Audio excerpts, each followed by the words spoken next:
Michel Claise, Alia Mérian.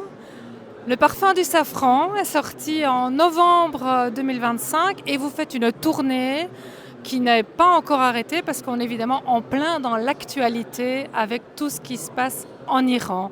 Et donc vous êtes ici à la Foire du Livre de Bruxelles aussi pour parler de ce sujet très très important.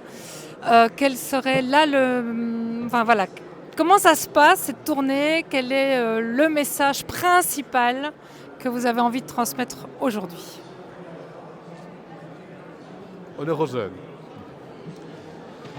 Merci Laurence, la tournée se passe extrêmement bien. Malheureusement, l'actualité fait que le bouquin, on aurait souhaité que ça se passe autrement, mais l'actualité fait que l'Iran est de nouveau au devant de la scène. Et finalement, le bouquin qui faisait partie d'un acte de militantisme qui était de faire porter la cause iranienne à l'ensemble de la population, ça inscrit dans l'actualité. Donc fatalement, oui, au niveau du bouquin, ça se passe bien. On aimerait bien qu'au niveau de l'actualité, ça se passe mieux. Ravi d'être à la Foire de Bruxelles parce que évidemment ça nous permet de faire ce que nous préférons, c'est-à-dire transmettre. Alors tout à l'heure on demandait est-ce que vous êtes là pour changer les gens? Non, on n'est pas là pour changer les opinions, on est là pour transmettre ce que nous pensons être important. Et si tout d'un coup on parvient à éveiller quelque chose, eh bien nous en sommes évidemment ravis. Donc ce qui se passe en Iran aujourd'hui est évidemment une totale catastrophe, mais ce qui se passait en Iran il y a 5 ans, il y a 10 ans, il y a 15 ans, etc., c'est la même catastrophe. Donc c'est la seule chose de différent, c'est qu'aujourd'hui il y a un pays qui attend. Les gens sont dans leur maison, ils attendent de savoir s'ils pourront sortir libres ou s'ils seront encore susceptibles d'être arrêtés du jour au lendemain parce qu'on n'aura pas réussi à éradiquer purement et simplement le régime des mollahs. Et nous sommes évidemment de tout cœur croisés dans le monde en disant mais chez nous, réveillons-nous un petit peu parce que c'est plus que le sort de l'Iran qui se joue maintenant, c'est le sort de toute une région et sans doute peut-être même d'une économie mondiale. Ce roman, cette histoire romancée, cette autofiction est évidemment essentielle. Et grâce à ça, en fait, vous éveillez un peu les consciences, les politiques, la population. Vous sentez qu'il y a du soutien, que les choses bougent un peu? Ben non.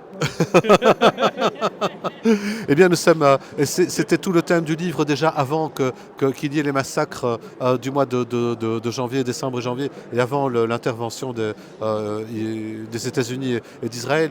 Déjà, c'était peu.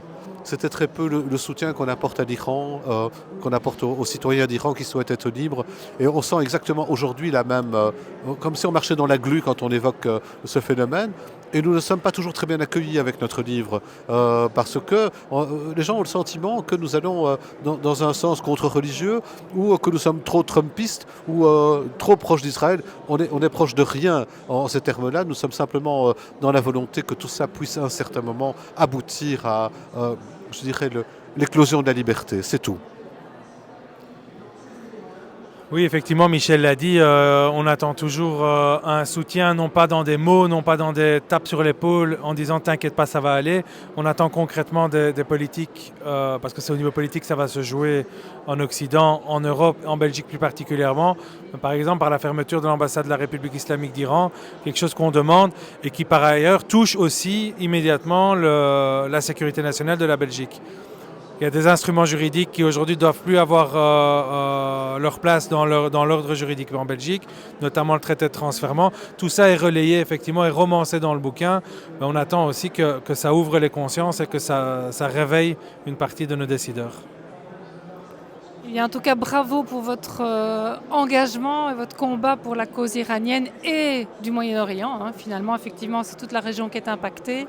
Et j'espère qu'avec quand même ce livre, cette interview et tout ce que vous faites, les choses bougent quand même un peu pour qu'effectivement il y ait de plus en plus de liberté sur cette planète.